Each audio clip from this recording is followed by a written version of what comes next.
বীরভূমের মল্লারপুরে বোমা হাতে সোশ্যাল মিডিয়ায় ভাইরাল বাবু ভাই, আটক যুবক। ফেসবুকে বোমা হাতে ছবি দিয়ে বিপাকে পড়ল মল্লারপুর থানার মুরলীডাঙ্গার গ্রামের বাবু ভাই। বুধবার সেই ছবি ভাইরাল হতেই মল্লারপুর থানার পুলিশ তাকে আটক করে।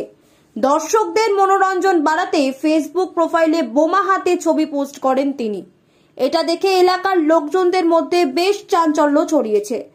পুলিশ তাকে জেরা করায় বাবু ভাই নিজেই স্বীকারোক্তি দেন, তাদের গ্রামে ফেসবুক রিল বানাতে তারই গ্রামের অন্য একজন প্রতিদ্বন্দ্বী রয়েছে। তাকে টেক্কা দিতেই বোমা হাতে নিয়ে নিজের ফেসবুক প্রোফাইলে ছবি পোস্ট করেন তিনি।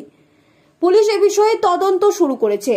আজ অর্থাৎ বৃহস্পতিবার সকাল 9টা নাগাদ দেখা গেল সোশ্যাল মিডিয়ায় ঘুরছে সেই ভাইরাল ফেসবুক পোস্ট।